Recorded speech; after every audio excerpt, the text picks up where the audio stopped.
আমি এতদিন গ্রেট ট্র্যাডিশনের দেবতাদের কথা বলছিলাম, ব্রহ্মা বিষ্ণু মহেশ্বর ইত্যাদি। তো আজকে টপিক্যালিটি অনুসারে আমি একদম লিটল ট্র্যাডিশনের মধ্যে চলে এসেছি।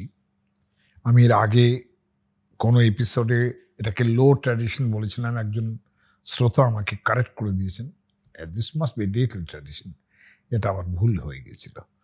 তো লিটল ট্র্যাডিশনের যে দেবতারা, বিশেষ করে লৌকিক দেবতারা, তার মধ্যেও বোধ হয় অতিরিক্ত লৌকিক যেটার সামনে উৎসব, সেটা হচ্ছে চড়ক এবং গাজন। গাজন ব্যাপারটা ডিসাইফার করে বহুভাবে আমি দেখেছি। যেটা কেউ কেউ বলেন এটা গাজন মানে গর্জন থেকে এসেছে, মানে শিবের নামে গর্জন করা হয়, সেই জন্যে গাজন। রাইটলি বেশিরভাগ এটা হরপ্রসাদ শাস্ত্রী থেকে আরম্ভ করে অনেক বড় বড় মানুষ শুধু এটাই বলেছেন। আবার আমার মনে হয়েছে যে এখানেও একটা গ্রেট লিটল ট্র্যাডিশন তৈরি হয়েছে, অর্থাৎ পণ্ডিতজনেরা একভাবে দেখছেন আর সাধারণ মানুষরাও কিন্তু আরেকভাবে দেখছেন। তারা বলছেন গাজন হচ্ছে গাঁ, অর্থাৎ গ্রাম, গ্রাম থেকে গাঁ, তার জন, অর্থাৎ গ্রামের লোকজন যা করে এই সময়টায় হতেও পারে। এখন এটা সত্যি কথাই যে গাজন যতই আমরা তার মধ্যে ব্রাহ্মণ্য প্রলেপ দিই না কেন, গাজন একেবারে আমাদের দেশের তথাকথিত একদম নিম্নবর্ণ অন্তজ এদের দেবতা। এবং আশ্চর্য লাগবে শুনলে বোধহয় হেন গ্রাম নেই, আমাদের কোনো ডিস্ট্রিক্ট নেই যেখানে এই গাজন হয় না, শিবের নামে গর্জন হয় না। আর যদিও গাজনটা একেবারে রাঢ়বঙ্গের একটা সংস্কৃতি বলেই চিহ্নিত এবং রাঢ়বঙ্গেই এর সৃষ্টি হয়েছে বলে বেশিরভাগ পণ্ডিতদের ধারণা। কিন্তু আশ্চর্য লাগবে শুনলে যে আমি যে পূর্ববঙ্গে ছিলাম সেখানে চড়ক পুজো দেখেছি বটে। চড়ক পুজো মানে একদম ওই ঘুরছে, যেটা এখন বন্ধই হয়ে গেছে, ওই একটা পিঠের ওপরে একেবারে মাংসের মধ্যে গেঁথে নিয়ে যে ঘোরে, একটা গাছের ওপরে, গাছের গুড়ির ওপরে রেখে যে লম্বা করে তার উপরে যে ঘোরে, সেটা দেখেছি আমি। সেই দেখাটা খুব ছোটবেলার দেখা, কিন্তু চড়কের ভাবনা সেখানে হয়তো ছিল, কিন্তু গাজনের যে ভাবনাটা, শিবের নামে যে গর্জন, সেইটা আমি পূর্ববঙ্গে সেভাবে দেখিনি। তাতে করে আমার মনে হয় এই পশ্চিমবঙ্গে প্রধানত রাঢ় দেশগুলোতে এটার উৎপত্তি এবং সেখান থেকে ছড়িয়ে পড়েছে নানান জায়গায়। এবং এমন কোনো ডিস্ট্রিক্ট নেই পশ্চিমবঙ্গের এবং পূর্ববঙ্গেও অনেক যেখানে গাজন হয় না। এবং আমরা কেউ খেয়ালই করি না। আমরা যারা এই ব্রাহ্মণ্য দেবতায় বিশ্বাসী, যারা ব্রহ্মা বিষ্ণু মহেশ্বর, এদিকে চণ্ডী কালী, এদের নিয়ে আছি, এমনকি শিব তাকে নিয়েও আছি, সেখানে এটাও লক্ষণীয় যে গাজনের জন্যে যে শিবের বিখ্যাতি, সেটা কিন্তু তার অনেক মন্দির এই কারণেই তৈরি হয়েছে যেখানে গাজন হয়। এবং খুব শিব মন্দির এত বেশি আমাদের এই পশ্চিমবঙ্গে, ছোট্ট ছোট্ট ছোট্ট ছোট্ট ছোট্ট ছোট্ট একটা গ্রামের মধ্যে শিব মন্দির থাকবে না, এ বোধহয় হয় না। কাজে এইটা আর পুজো করার খুব সুবিধে, একটা শিবলিঙ্গ পেলেই হলো, সেইভাবেই তো পুজো টুজো হয়। এবং এই পুজোর যে ভয়ঙ্কর রকমের ব্রাহ্মণ্য প্রভাব আছে তার মধ্যে, তাও নয়। ফলত এটা খুব সহজে সেটা হয়ে গেছে। যে লক্ষণীয় যেটা, যে রাঢ়বঙ্গে যেটা গাজন বলে যেটা চলে আমাদের, সেটা কিন্তু তার একটা পরম্পরা এবং একটা ডেভেলপমেন্ট তৈরি হয়েছে, এবং সেই ডেভেলপমেন্টটা এমন আশ্চর্য যে এক দেবতাকে আর এক দেবতা গ্রাস করে ফেলেছে। এটা খুব হবে, আমার মনে আছে যে আশুতোষ ভট্টাচার্য, যিনি মঙ্গল কাব্যের ইতিহাস লিখে পরম বিখ্যাত হয়েছেন, এবং তার আরও অনেক বইপত্র আছে, সেখানে একটা জায়গায় তিনি এই গাজনের কথা লিখছেন এবং সেখানে দেখাচ্ছেন যে শিব এবং সূর্য এই দুজনেই কিন্তু গাজনের একটা দেবতার উদ্দেশ্য আর কি, শিব এবং সূর্য। ইনফ্যাক্ট যমও আছেন সেখানে, যেহেতু সূর্যের তিনি প্রতিনিধি হতে পারেন, বৈবস্বত বিবস্বানের পুত্র বলে তিনি একেবারে পৌরাণিকভাবে যম সূর্যের খুব কাছাকাছি। বলে এই যে যম, দেখুন যমকেও কিন্তু ধর্মরাজ বলা হয়, সাউথ ইন্ডিয়াতে ধর্মরাজ বলতে এই যদি এই আমাদের ধর্ম ঠাকুর যেটাকে বলতে ওরা যুধিষ্ঠির নামটাও বলে, এমন আশ্চর্য ব্যাপার। মানে সব একসঙ্গে মিলেমিশে একতাল হয়ে গেছে এই ধর্ম ঠাকুরের মধ্যে। ধর্ম ঠাকুর ব্যাপারটা একটা এমন জিনিস যে গ্রামবাসীরা যে পুজো করেন এটার একটা শিলাময় রূপ আছে। কখনো সেটা একটু মানে এমনকি বৌদ্ধ স্তূপের মতো এরকম দেবতাও কিন্তু ধর্ম ঠাকুরের একটা প্রতিকৃতি হিসেবে চিহ্নিত হয়, বৌদ্ধ স্তূপের মতো একেবারে, এবং সেটা খুব ছোট্ট, খুব বেশি বড় কিছু নয়। এটা প্রত্যেক গ্রামে যেরকম ধর্ম ঠাকুর আছে, এবং আমাদের যেমন কৃষ্ণ সব জায়গাতেই একরকম নামে পরিচিত, সেটা বংশীধারী কি বনমালী কি মদনমোহন এই নামের কথা বলছি না, কিন্তু ধর্ম ঠাকুরও এইরকম বিচিত্র নামে পরিচিত। মানে প্রত্যেক গ্রামের ধর্ম ঠাকুর তার নাম আলাদা, এবং সেখানে ও মানে রাজা থেকে আরম্ভ করে কি নেই তার সঙ্গে, রায় কথাটা তো খুব চলে এই বিভিন্ন জায়গায় ধর্ম ঠাকুরের মুখে। তারপরে আর ধর্ম ঠাকুরের একটা যে ব্যাপার ছিল আমাদের, যেটাকে রূপরামের ধর্মমঙ্গল কাব্য, যেটা তারপরে ঘনশ্যামের ধর্মমঙ্গল কাব্য, তারপরে মানিক রামের ধর্মমঙ্গল কাব্য, এগুলো সমস্ত বাংলা সাহিত্যের লোকেরা টলেন, কিন্তু এগুলোর পিছনে প্রচুর অধ্যাবসায় দিয়েছেন আমাদের হরপ্রসাদ শাস্ত্রী এবং অন্যান্যরা। এবং হরপ্রসাদ শাস্ত্রী বোধহয় একমাত্র লোক যিনি এইটাতে খুব খুশি হয়েছেন যে ধর্মমঙ্গলটা তার এডিট করার খুব দরকার ছিল। তিনি এটা খুব দুঃখ করেছেন যে অনেক দিন হলো আমি ধর্মমঙ্গল এডিট করতে পারছি না, 5-6টা পুঁথি পেয়েছি। সাহিত্য পরিষদের বক্তৃতায় তিনি এসব দুঃখ প্রকাশ করেছেন। সেই যে ধর্মমঙ্গলটা উনি করছেন, এবং বারবার একটা কথা বলছেন, ধর্ম ঠাকুর দেখিলে আমাদের তিব্বতীরা বড় খুশি হইত। মানে ওই টিবেটান যে বুদ্ধিজম, তার বিশাল একটা ব্যাপার এই ধর্ম ঠাকুরের মধ্যে ঢুকে গেছে। মানে ধর্ম ঠাকুর গ্রাম দেবতা হলে কি হবে, আলটিমেটলি ধর্ম ঠাকুর কিন্তু সমস্ত দেবতার অধীশ্বর হিসেবে চিহ্নিত হয়েছে, এবং তার যে রূপ সেটা কি ধবল বেশ, ধবল সিংহাসন, সবই সাদা সাদা, এবং তার যে একটা বলি দেওয়া হয়, ধর্ম ঠাকুরের মধ্যে বলি প্রচুর হয়, এবং সেখানে সাদা ছাগ দেওয়ার একটা নিয়ম আছে যে সাদা মানে ধরনের ছাগল বলি দিতে হবে, সাদা। তো এইগুলি ব্যাপারগুলো, এবং তাকে এই সাদা করে দিয়ে অনেক সময় তাকে বিষ্ণুর সঙ্গে তুলনা করা হয়েছে। শিব অমুক তমুক এরা তার ছেলেপুলে এরকমভাবে তার থেকেই সৃষ্টি হয়েছে এরকমভাবে বলা হয়েছে। ফলত এই ধর্ম ঠাকুরের মধ্যে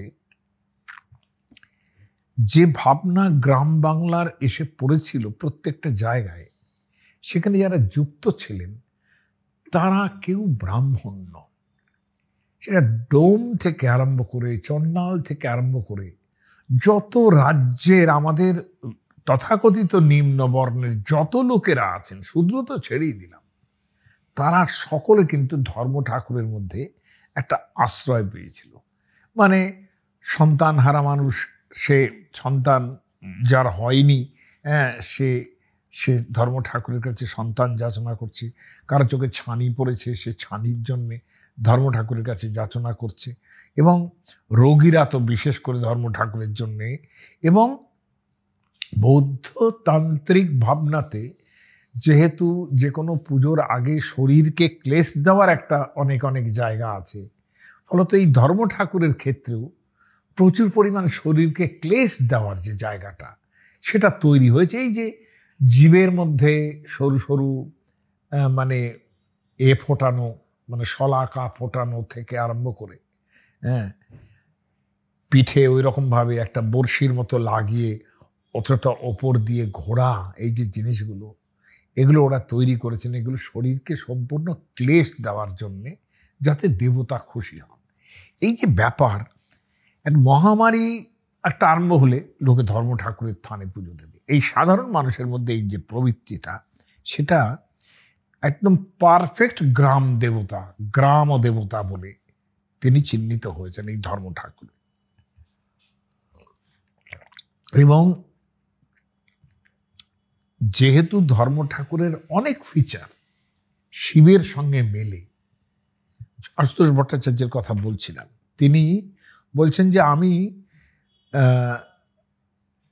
বর্ধমানের ছাতনাতে, মানে যেখানে চণ্ডীদাস জন্মেছিলেন আর কি, সেইখানে একেবারে একটা ধর্ম ঠাকুরের জায়গা পান যেখানে শিবের গাজন হয়। তিনি বলছেন এখানে শিবের গাজনটা হয় বৈশাখ মাসের সংক্রান্তিতে। বলে সাধারণত শিবের গাজন সবসময় চৈত্র মাসের সংক্রান্তিতে হয়, আর বৈশাখ মাসের সংক্রান্তিতে এখানে শিবের গাজন হচ্ছে। তো উনি বলছেন এটা আমি অনেক খোঁজভাঁজ নিলাম এবং আশ্চর্য হয়ে দেখলাম যে আগে এখানে ধর্ম ঠাকুরের গাজন হতো। ধর্ম ঠাকুরের গাজনটা বৈশাখ মাসের সংক্রান্তিতে হয়। ফলে এই যে বৈশাখ মাসের সংক্রান্তিতে যে গাজনটা হয়, এবং ধর্ম ঠাকুরের যেহেতু হচ্ছে ঘোড়া, ধর্ম ঠাকুরের বাহন হচ্ছে ঘোড়া, এই কাঠ দিয়ে ঘোড়া তৈরি করে সেটা আবার অন্য গ্রাম থেকে নিয়ে আসতে হবে, এইসব করতেন তারা। তো অন্য গ্রামে ঘোড়া আনতে যাবেন, এই একটা ব্যাপার ছিল। সেই ঘোড়া নিয়ে আসার মধ্যেও একটা বিশাল উৎসবের ব্যাপার ছিল, যে ঘোড়া নিয়ে আসছে।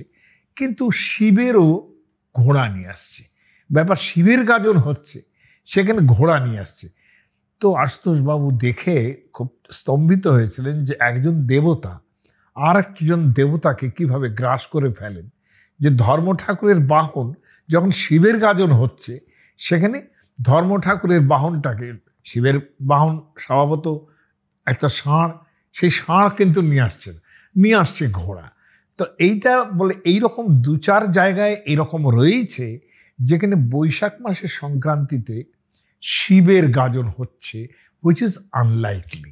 যেটা হওয়ার কথা একদম চৈত্র সংক্রান্তিতে। চৈত্র সংক্রান্তির যে গাজন,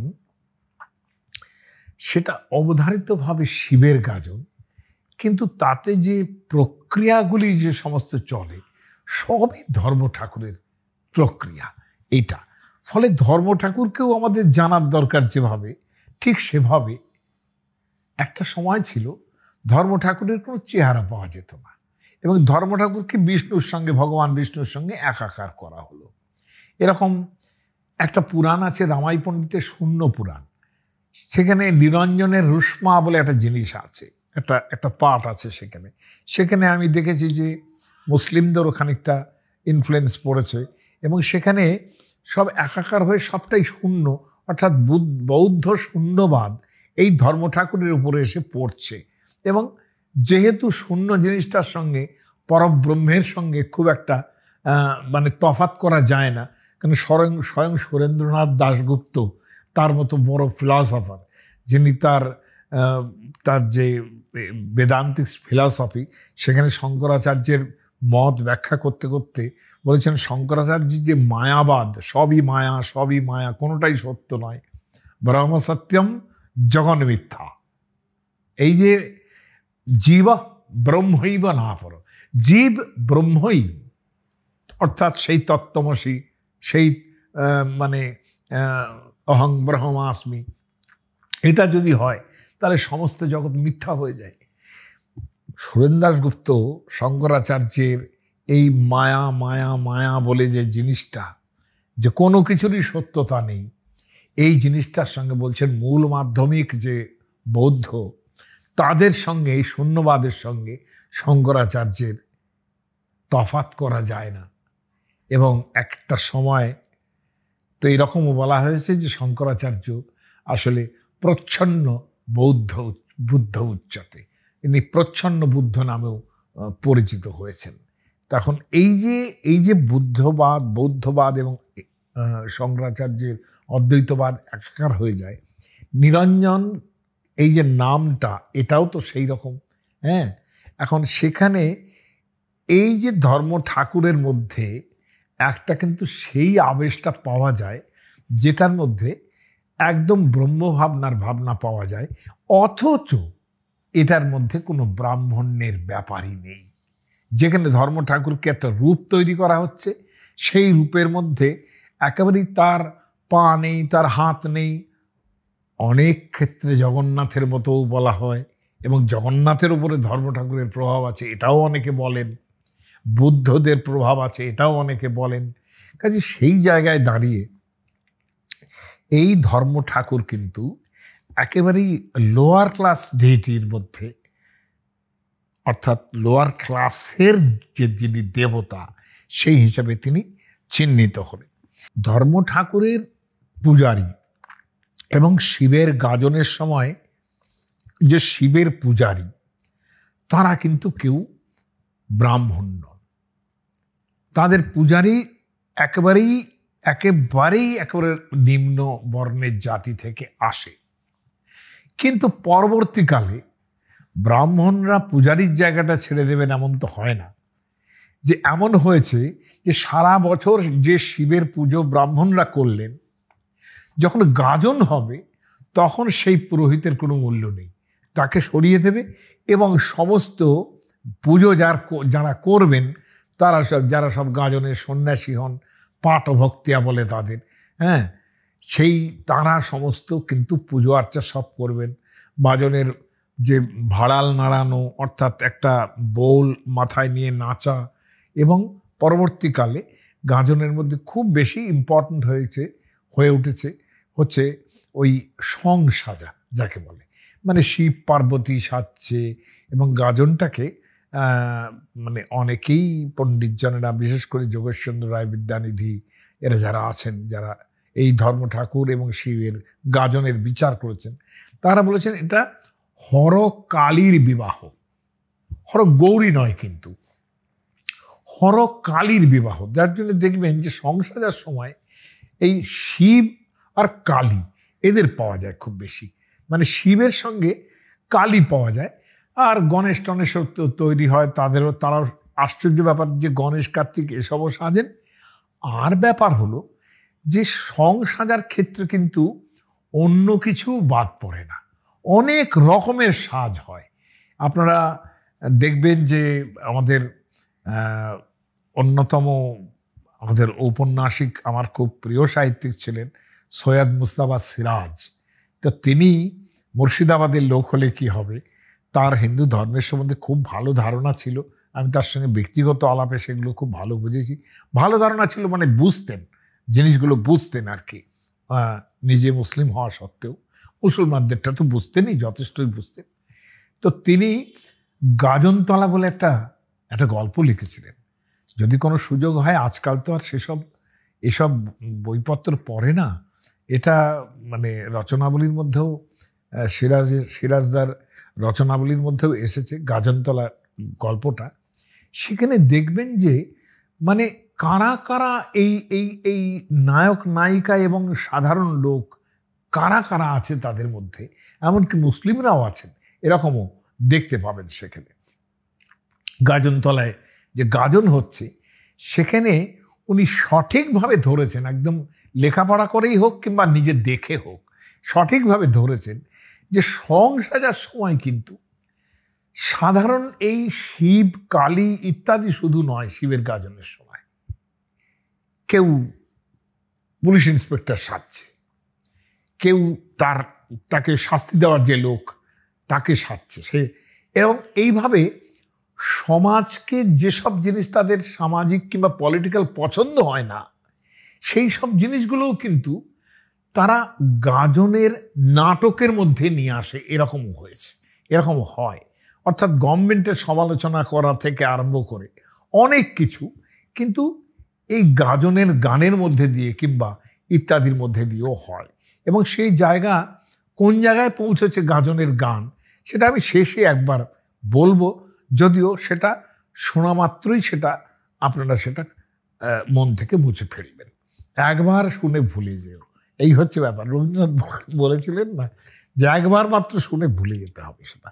সেই কথায় পরে আসছি। গাজনের ক্ষেত্রে যেটা, এই যে শিলাময় যে দেবতাগুলো, অনেক সময় এরকম হয় যে তাদের একটু অনেক সময় তাদের জলে চুবিয়ে রাখা হয়। লক্ষণীয় জলের সঙ্গে ধর্ম ঠাকুরের সম্বন্ধ যেটা তৈরি হচ্ছে, একটা শিলা সেটা জলে চুবিয়ে রাখা হয় এবং সেই জল থেকে তুলে এনে তারপর তার পুজো হয়, ওটা তার স্নানের জায়গা হচ্ছে আর কি।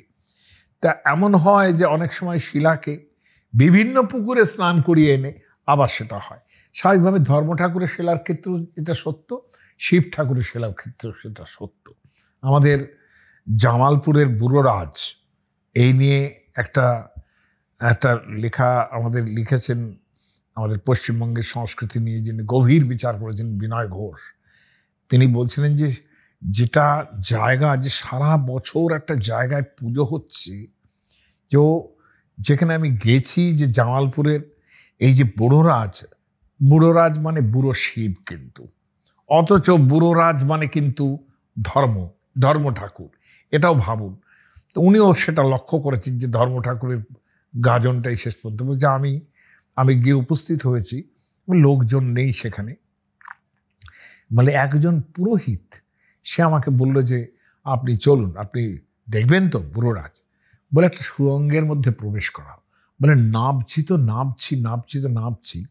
বলে আমি এত ভয় কখনো পাইনি।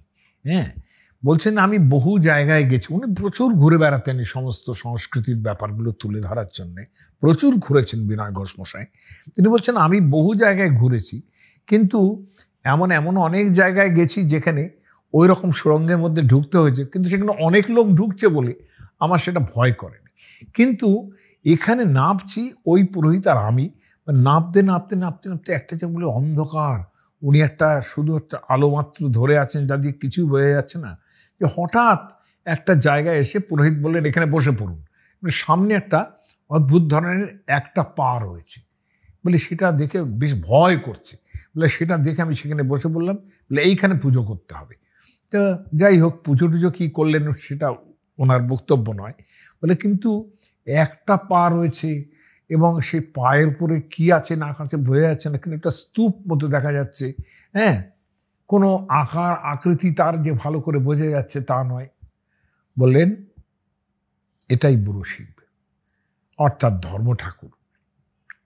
এই যে জামালপুরের বুড়োরাজ, তার যে কি পরিমাণ খ্যাতি আপনারা ভাবতে পারবেন না। যখন সেখানে শিবের গাজন হয়, সেখানে আমি নিজে নবদ্বীপে ছিলাম। নবদ্বীপে একটা বুড়ো শিব আছে। সেই বুড়ো শিবতলায় দাঁড়িয়ে থাকলে এই জামালপুরের খুব দূরে নয় ওখান থেকে এই যে বুড়োরাজের জায়গা, এখানে এত পরিমাণ মানুষ সকাল থেকে আগের দিন থেকে ছাগল নিয়ে আসে, ছাগল নিয়ে সেখানে বলি দেওয়ার যান। যে পরিমাণ ছাগল বলি হয়, আমি কত মানুষকে শুধুমাত্র ছাগলের কাটা মুন্ডুটা বাদ দিয়ে ওই বডিটা, এই দুটো পা এদিকে ধরে দুটো পা এদিকে ধরে কাঁধে নিয়ে আমি নিজে যেতে দেখেছি। এবং সেটা দেখা যায় না, এইরকম যে মানুষগুলো যে যাচ্ছেন সেগুলো দেখা যায় না, কিন্তু ওরা গাজনের নাচ নেচে এসেছে, তারপর ওই পাঁঠা নিয়ে যাচ্ছে। তা এটা দেখেছি।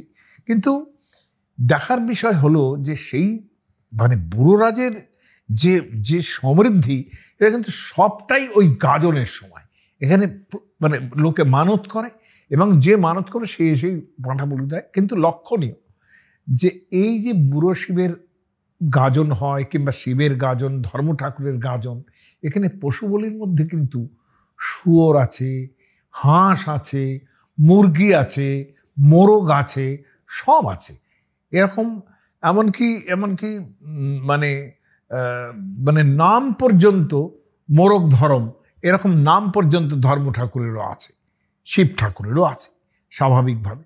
এমন নবদ্বীপে দেখুন কতগুলো, নবদ্বীপের মতো বৈষ্ণব স্থানে শিব চিরকাল বৈষ্ণবদের মধ্যে স্থান পেয়েছেন। ভাগবত পুরাণ কিংবা অন্যান্য পুরাণে বৈষ্ণবানাম যথা শম্ভু এরকম বলা হয়েছে। কিন্তু লক্ষণীয় যে খুব পুরনো শিব নবদ্বীপে, এই বুড়ো শিব, জগন্নাথতলা, দণ্ডপাণিতলা, এরকম ধরনের যে দণ্ডপাণি, এই যে দণ্ডপাণি, আপনি খেয়াল করে দেখুন, হাতে একটা বেত থাকতে হবে। তো এই যে দণ্ডপাণিতলা, এই গাজনের সময় হাতে বেত একটা থাকবে, সকলে একটা করে বেত ধরে তারপরে সেটাকে বাড়ি মারতে থাকে গাজনের সময়, এবং গাজনের গান গাইতে থাকে। এবং তার মধ্যে কখনো মানে গাজনের গানের মধ্যে প্রচুর প্রচুর পরিমাণ তার গাজনের গান তৈরি করা হতো, হ্যাঁ, এবং তার বিচিত্র গান সমস্ত, সেগুলো অনেকে সংকলনও করেছেন। সেগুলো আমার বক্তব্য হচ্ছে যে এর সঙ্গে চরকের সম্পর্কটা, চরক কিন্তু এমন একটা জিনিস, চরক এটা অনেকেই অর্থ করেছেন। দেখুন, চরক মাইট বি এটা সূর্যের পূজা, হ্যাঁ, কারণ এই যে চরতি, এই কথাটা থেকে চরক আসছে বলে অনেকে মনে করেন, কিন্তু চরকও এই একেবারেই ধর্ম ঠাকুরের পুজো, এবং চরকও একেবারেই শিবের পুজো।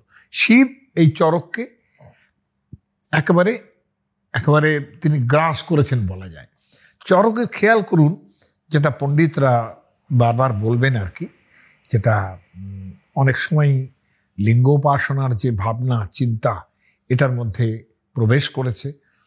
চরকে খেয়াল করার মতো জিনিস হলো যে লক্ষণী একটা একটা বিরাট উঠোনের মধ্যে, সেখানে গাছের একটা মানে খুব পরিষ্কার লম্বা যে গাছ, সেই গাছের অনেক উঁচু পর্যন্তই ওঠে, সেইটা এনে মাটির মধ্যে পোতা হয়।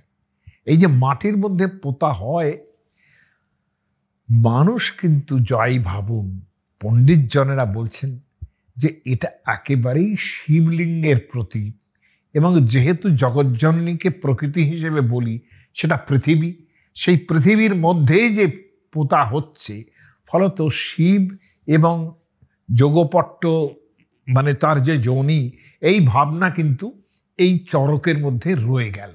অর্থাৎ বিশাল একটা বৃক্ষের যে একেবারে পুরো গাছটা পরিষ্কার করে কেটে এনে যেভাবে একটা মাটির মধ্যে প্রথিত করা হয়, সেই জায়গাটাকে অবধারিতভাবে একটা যোনিপীঠ, এবং সেটাকে শিব এবং পার্বতীর এবং হরকালীর যে মিলন, এটার প্রতীক হিসেবে কিন্তু চরকের জায়গাটাও রয়ে গেল।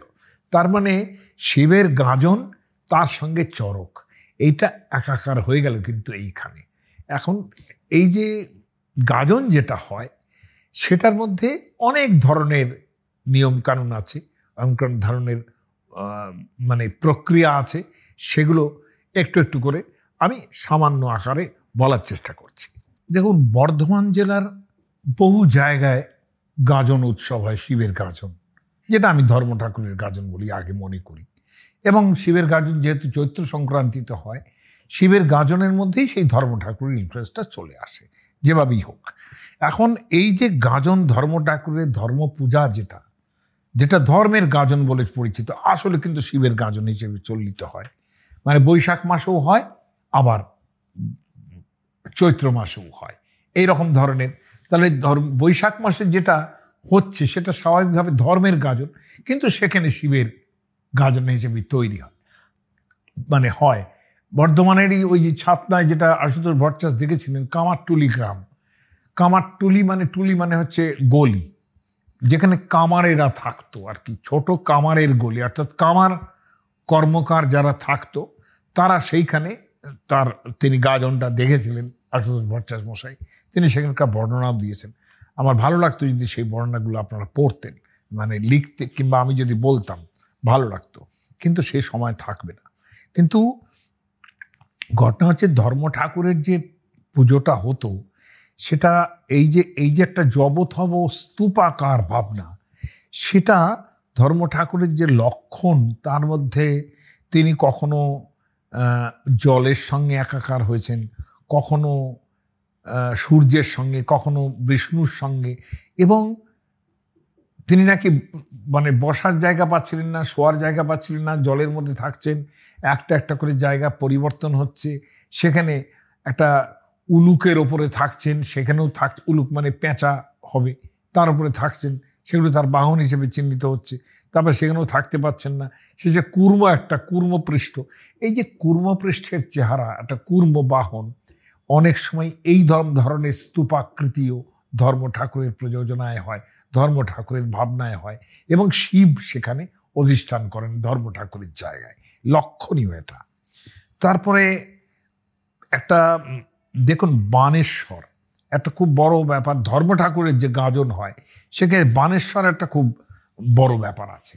বানেশ্বর কি জিনিস আমি দেখুন, আমি এইটা আমি বলতেই থাকবো, কেন বলতে হবে আমাকে, যে বানেশ্বরের সময় যখন ধর্ম ঠাকুরের পুজো হয় সেখানে বানেশ্বরের একটা ধ্যান মন্ত্র আছে।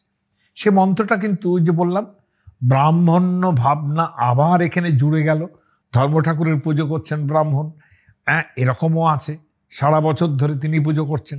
সেই পুজোর অনুষ্ঠান যেটা হয় সেখানে শব্দটা বানেশ্বর, বানেশ্বর কিন্তু কিচ্ছু নয়, কতগুলো শলাকা যে বানের মতো জিনিস, সেগুলো কিন্তু ধর্ম ঠাকুরের পুজোতেও লাগে এবং শিবের গাজনের সময়ও লাগে। সে কিন্তু আমার বক্তব্য এখানে নয়, ধর্ম পূজা বিধান বলে একটা ধর্ম ঠাকুরের পূজা পদ্ধতি আছে, সেখানে তার যে সমস্ত আবরণ দেবতা, মানে সঙ্গী দেবতা বলা উচিত, আবরণ দেবতা মানে ধর্ম ঠাকুরের কাছে পৌঁছতে গেলে তাদের কাছে আগে পৌঁছতে হবে, সেখানে কিন্তু চণ্ডী, রঙ্কিনী, মানে মানে যে সমস্ত আমাদের দেবতা আর কি, যাদের আমরা মহাবিদ্যার অংশ হিসেবে ধরে নিয়েছি, রঙ্কিনী থেকে আরম্ভ করে চণ্ডী, এরা সেখানে অধিষ্ঠান করছেন একেবারে আবরণ দেবতা হিসেবে, মানে তার কাছে পৌঁছতে গেলে এদের সঙ্গে পৌঁছতে হবে। তাহলে এরা তো শিব ঠাকুরের সমস্ত সঙ্গী।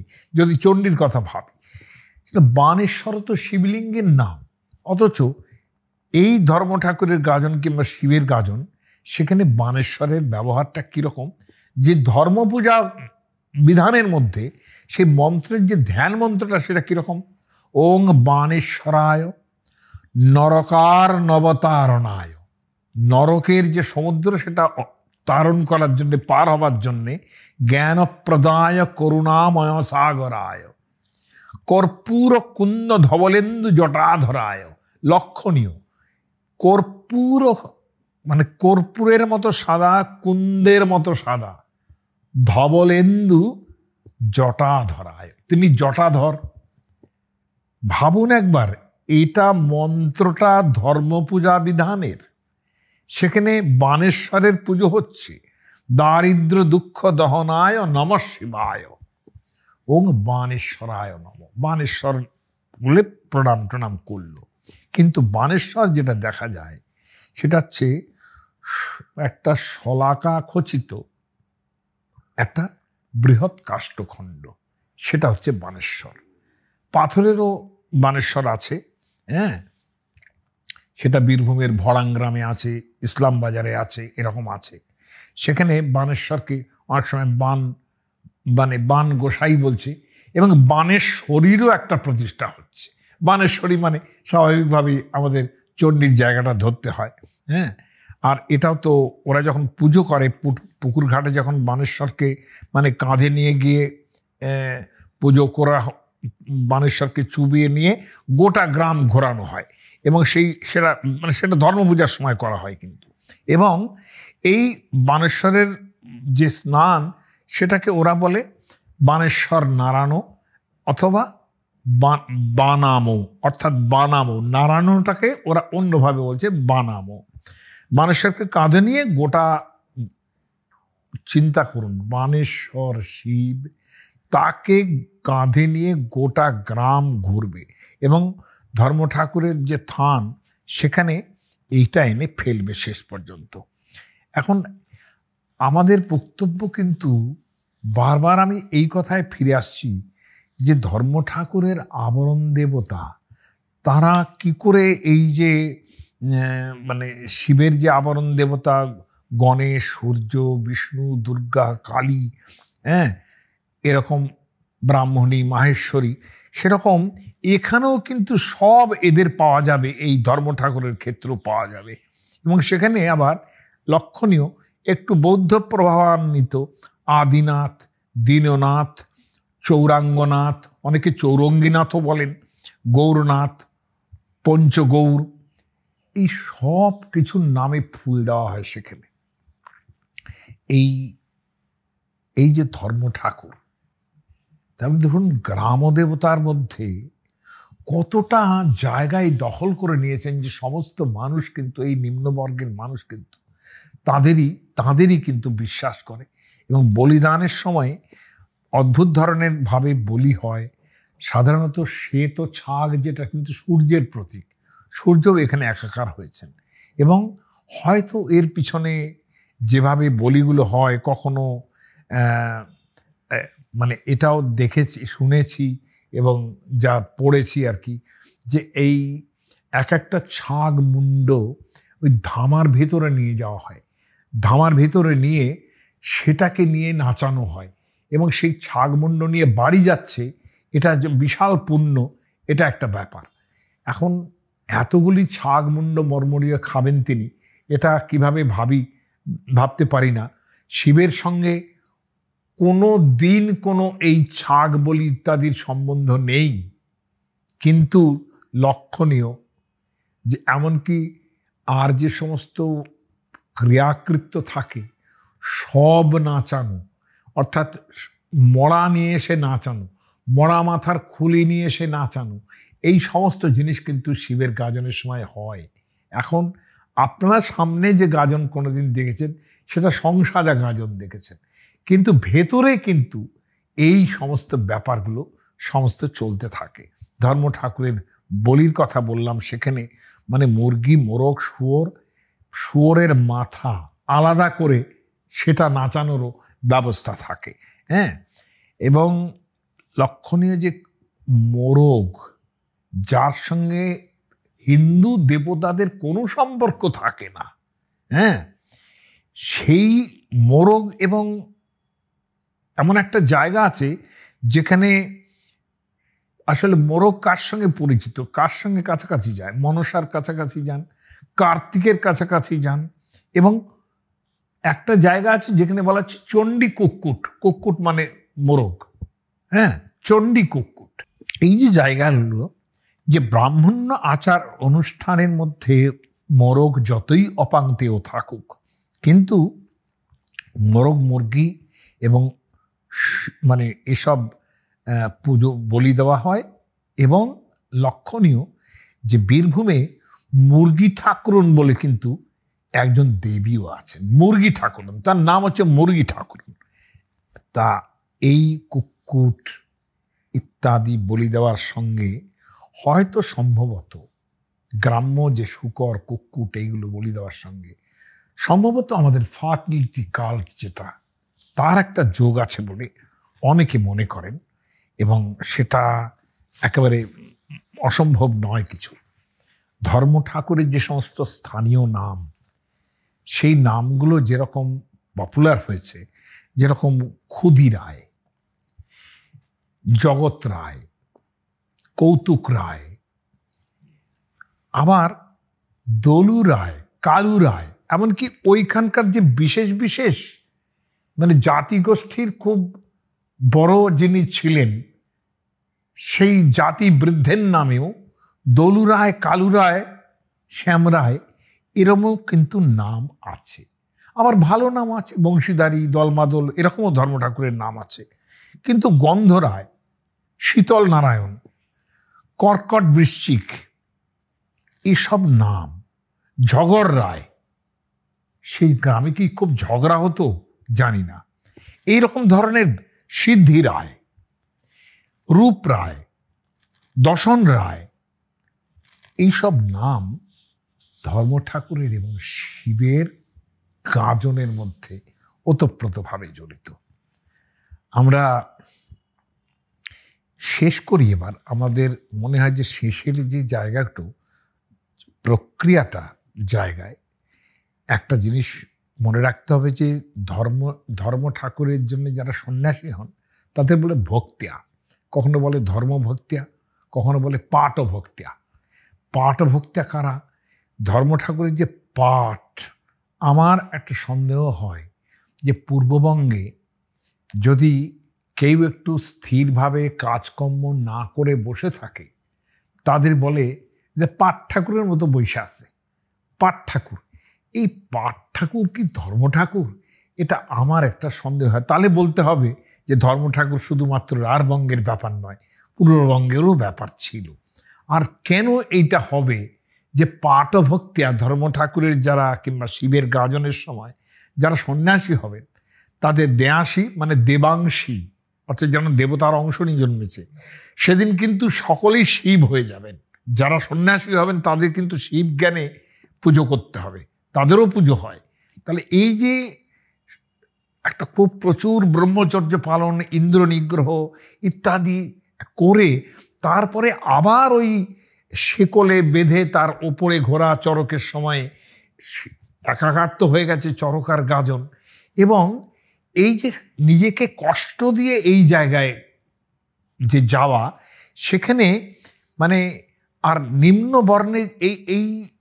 বর্ণের এই পুজোর মধ্যে যে কিভাবে নিম্ন সমস্ত জিনিসও ভয়ঙ্কর ধর্মীয় হয়ে ওঠে, তার একটা বড় প্রমাণ হলো ওই ভাড়াল আনা। ধর্ম ঠাকুরের ভাড়াল, যেটাকে ভাড়াল হলো মানে এক ধরনের একটা বোল, এক ধরনের যে ধর্মভক্তরা সব উপবাসী থাকবে, উপবাসী অবস্থায়, এবং খালি এদের কিন্তু যেদিন গাজন সেদিন কিন্তু লক্ষণীয়, এদের প্রত্যেকে কিন্তু এই সন্ন্যাসীদের একটা করে পৈতে পড়ানো হয়, একটা ব্রাহ্মণাইজ করে ফেলা হয় ওই দিনে। সেদিন কিন্তু তারা পূজ্য একেবারে।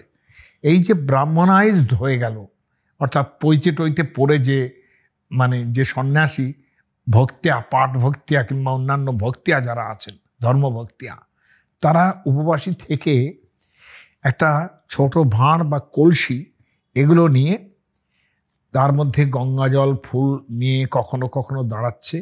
তারপর তাদের নাকের কাছে খুব ধূপধনু ঘোরানো হয়, এবং তাতে কখনো কখনো প্রচুর ঢাক বাজে। ঢাক বাজও একটা খুব বড় ডোমের ঢাক আসছে অন্য জায়গা থেকে, মানে সে ঢাক না আসা পর্যন্ত কিন্তু এই গাজনের নাচ আরম্ভ হবে না। এটার মোস্ট ইম্পর্টেন্ট ব্যাপার। কিন্তু ঢাকের যে বাজবে কিংবা ঢোল যে বাজাবে, সেটা অনেক ছিল তারা ডোমের ঢাক, ডোমরা বাজাবে, তারা না এলে পরে গাজন আরম্ভ হবে না। এই ভাড়ালের ব্যাপারটা একটা এমন একটা জিনিস যেখানে ভাড়ালের মধ্যে কি কি থাকে জিনিসপত্র, মানে যেটাকে অনেক সময় রিচুয়ালিস্টিক ওয়েতে সাঁওতালদের যে একটা ধর্মবিশ্বাসী যে তাদের দেবতা মারাংবুড়ু, তারা মানে মধ্যের হান্ডা তৈরি করেছিলেন। হান্ডা মানে হাঁড়ি তৈরি করেছিলেন, এবং সেই যে মারাংবুড়ু, দেখুন সাঁওতালের, কারণ বারবার ধর্ম ঠাকুরের গানের মধ্যে আছে যে তুই মানে বেতের কাঠি ঢাক বাজাবার, ঢাক তো পেলাম কিন্তু ঢাক বাজাবার কাঠি কোথায় পাবো?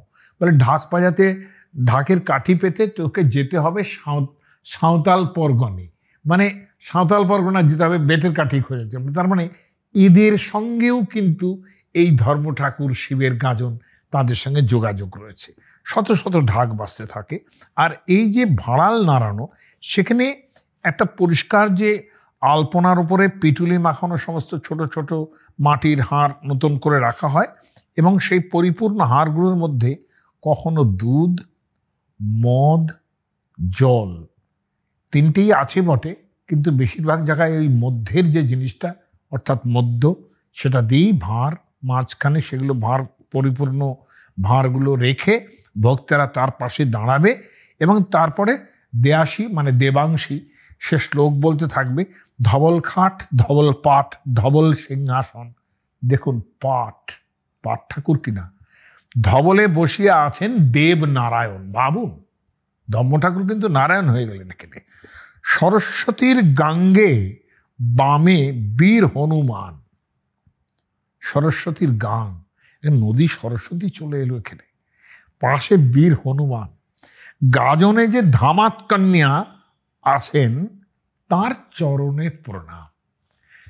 ধামাত কন্যা মানে বলতে কামিনী, ধর্ম ঠাকুরের কামিনী, শিবের সঙ্গে তিনি শিবানী, অতএব সেটি ধর কালী। এই যে ব্যাপারগুলো, এই যে একাকার হয়ে যাওয়া, ভার নাড়িয়ে, মানে ভাড়াল যাকে বলি, সে নাড়িয়ে যে নৃত্য, সে নৃত্যও কিন্তু গাজনের একটা অন্য একটা মোস্ট ইম্পর্ট্যান্ট একটা জায়গা। সেখানে আমি আর খুব বেশি যাব না। আমার খুব ইচ্ছে ছিল যে ওই মানে বুড়ো শিবতলার বুড়ো রাজের গাজনটা নিয়ে আমাদের বিনয় ঘোষের কথাটা বলার অনেক সময় লেগে যাবে, কিন্তু গাজনের গান সেটাও একটা ব্যাপার। আমি বারবার বলছি, গাজনের গানের মধ্যে তৎকালীন দিনে খুব পুরনো গানের মধ্যে যেরকম ধর্ম ঠাকুর এবং ইত্যাদির সঙ্গে এই যে বীর হনুমান অমুক তমুক সব একাকার হয়ে গেছেন সেখানে, সেই গানের মধ্যে সব এসেছেন, সমস্ত দেবতা এসেছেন যারা ধর্ম ঠাকুরের সঙ্গে এবং শিবের সঙ্গে একাকার হয়ে গেছেন। সেই গাজনের মধ্যে লক্ষণীয় বিষ্ণু ভগবান, তিনি গাজনের মধ্যে গানের মধ্যে এসে পড়ছেন। এটা আমাদের কাছে খুব লক্ষণীয় জায়গায়। অর্থাৎ ব্রাহ্মণ্য গোষ্ঠীর দেবতারা তারা একাত্ম হচ্ছেন এই শিবের সঙ্গে, ধর্ম গাজনের সঙ্গে। শিবের সঙ্গে একাত্ম হওয়াটা অস্বাভাবিক নয়, ধর্মের সঙ্গে একাত্ম, ধর্ম ঠাকুরের সঙ্গে একাত্ম হচ্ছেন। কিন্তু এই গানগুলো সাধারণত যারা সং সাজেন তারা সারা এই বেশ কত, যখন থেকে সন্ন্যাসী হন তখন থেকেই সন্ন্যাসী হয়ে বিভিন্ন জায়গায় যেতে থাকেন। এখনকার দিনে সেগুলো সিরিয়াল টিরিয়াল করতে বহুরূপী হিসেবে দেখায়, হ্যাঁ, চড়ক পুজোর আগে সেগুলো বহুরূপী হিসেবে দেখায়। কিন্তু বহুরূপীর থেকেও বড় কথা, এরা কিন্তু বিচিত্রভাবে সাজতো। যে গাজনের কথা আমি আগে একবার সংসাধনের কথা বলছিলাম, সেখানে গানের ব্যাপারটাও কিন্তু মোস্ট ইম্পর্টেন্ট ছিল। যে গান আগে ধর্মের ভাবনার মধ্যে, ধর্ম ঠাকুর শিবের গাজন, বারবার শিব শঙ্কর এসব বারবার বলতে থাকবে, হ্যাঁ, হর হর বলতে থাকবে, হ্যাঁ, এই বলার মধ্যে সেই গর্জনের মধ্যেই গাজন যে তৈরি হয় এবং গানও সেভাবে যে তৈরি হয়েছে, অনন্ত গান।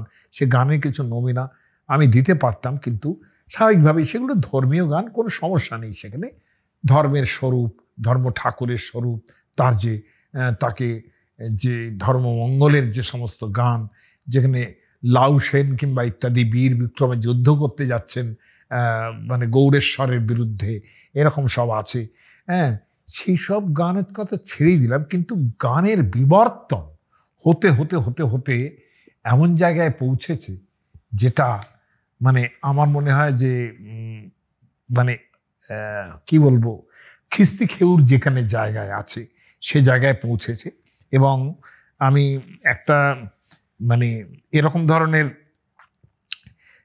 শুনেছি এবং দেখেছি, পড়েওছি, যেসব যে গাজনের গান 24 পরগনায়, হ্যাঁ, বলছে যে ষষ্ঠী টু জ্যেষ্ঠী, অর্থাৎ ষষ্ঠী থেকে জ্যৈষ্ঠ মাস পর্যন্ত, দুর্গাপূজার ষষ্ঠী টু জ্যেষ্ঠী, এরকম ধরনের সব অপেরা তৈরি হচ্ছে, গাজনের গান গাওয়ার জন্য তৈরি হচ্ছে। তারা বহুদিন মানে আউশ ধানের সমস্ত ব্যাপার ট্যাপারগুলো সেরে এসে তারা মক্ষ করতে বসে, রিহার্সাল দিতে থাকে এইসব গানের।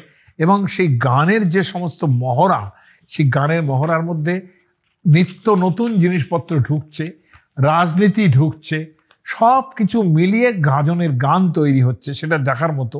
এবং ভোটের রাজনীতি পর্যন্ত সে গানের মধ্যে ঢুকছে। এবং লক্ষণীয় 24 পরগনার একটা গান খুব আধুনিক, যেটা 2010 সাল 11 সাল, হ্যাঁ, সেখানে বলছে কর্ম কর ফলের চিন্তা করোনা ইনসান। ইনসান, ভাবুন গানের মধ্যে কি শব্দ আসছে, শিবের গাজনের মধ্যে। যেমন কর্ম তেমনি ফল দেবে খোদা ভগবান। এই যে মিলন হলো খোদার এবং ভগবানের, গাজনের বোধহয় এটা বোধহয় সবচেয়ে বড়। খুব খারাপ কবিতা পরে লিখেছে, কিন্তু লক্ষণীয় যে গীতার বাণী সেটা চলে এলো গাজনের গানের মধ্যে, যে কর্ম করো ফলের চিন্তা করো না ইনসান, কর্মণ্যি ব্যাধিকার আসতে মা ফলেষু কদাচন।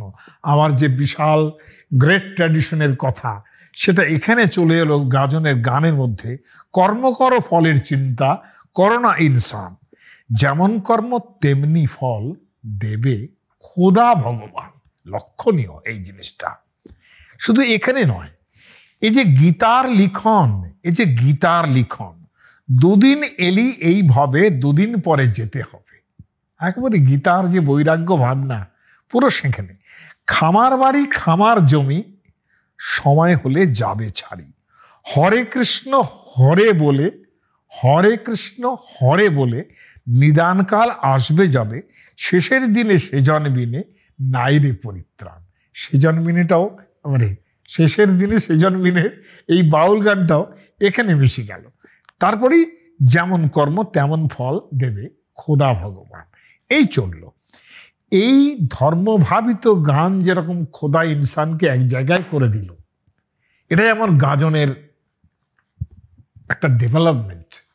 সেখানে একই জায়গায় আরও ডেভেলপমেন্ট, যে সমস্ত ধর্মীয় সামাজিক রাজনৈতিক এই সমস্ত বিষয় নিয়ে যে ভাবনা চিন্তা করা হচ্ছে, সেখানে সমাজকে নাকি বোঝানোর জন্য এরকম গানও তৈরি হচ্ছে। জানি না এটা কতটা বুঝবে আর কতটা উত্তেজিত হবে জানি না। এই গানটা লক্ষণীয়, যেটা এর মধ্যে কিন্তু আবার কেউ আমার দোষ ধরবেন না, রামের নাম আছে ওরকমভাবে ধরবেন না। বাংলাদেশের সাধারণ মানুষ সবসময় মানুষকে প্রিয়ত্বের সম্বন্ধে দেখে, সেইভাবেই তারা ভগবানকে সেইভাবেই দেখেছে। কিন্তু তাকে কোন জায়গায় এনে ফেলেছে, একেবারে কাছাকাছি জায়গায় 24 পরগনায় এই গান হচ্ছে, তার কিন্তু নমুনা আছে। সেখানে যে গাজন সংস্থা আছে তার কিন্তু নমুনা আছে। সাহাপিডিয়া বলে একটা উইকিপিডিয়া টাইপের একটা তারা ধরেছে এটা, আমি সেখান থেকেই বলছি যে বাবা মেয়ে বৌমা, বাবা বৌমার চাকর কথাবার্তা হচ্ছে। রামের হাতে রামের বোতল, সীতা খায় বোতকা, মানে সীতা ভটকা খাচ্ছে। 440 বৌমা বখন বলছে 440 ভোল্টে মেরে দেব ঝটকা। গাজনের গান হচ্ছে, পালা হচ্ছে। চাকর বলছে করবো এবার বস্ত্রহরণ, কলির কৃষ্ণ দাঁড়িয়ে সাথে দুঃশাসন। কলির কৃষ্ণ কার পাশে দাঁড়াচ্ছেন? দুঃশাসনের পাশে। দেখার বিষয়। ছেলে বলছেন চোর বদনাম দিয়ে তোর থানায় করব ডায়েরি। তার মানে রাজনৈতিক ক্ষেত্রে এই যে চোরের বদনাম দিয়ে ডায়েরি করা, এটা রাজনীতি শুধু নয়, সমাজনীতির মধ্যেও এটা পড়ে। কাউকে হ্যারাস করার জন্য সেটাও কিন্তু, এই জিনিসটাও কিন্তু ঘটছে। চোর বদনাম দিয়ে তোর থানায় করব ডায়েরি। বাবা বলছেন সম্ভবত তিনি মদ্যপান করেই আছেন। জিলাপি বাদ দিয়ে তুই চমচম খা মাইরি, তুই জিলিপি বাদ দিয়ে চমচম খা। বৌমা চাকরের একই কথা, বাবা আমি তোর ভাতারের জন্মদাতা। ভাবুন, বৌমার উদ্দেশ্যে বলছে আমি তোর ভাতারের জন্মদাতা। নাটক কতখানি চলেছে দরকার নেই, তার শুরুয়াতটা দিলাম, তাতে বুঝবেন যে গাজনের গান কোন জায়গায় ধাপে ধাপে ধাপে ধাপে পৌঁছেছে। এরপরে আর কতটা নেওয়া যাবে সেটা ঈশ্বরের করুণার উপর নির্ভর করতে হবে, আর গাজনের যে শিব তার উপর নির্ভর করতে হবে। সকলকে ধন্যবাদ। আমি একটু দিগদর্শন করলাম আপনাদের কাছে।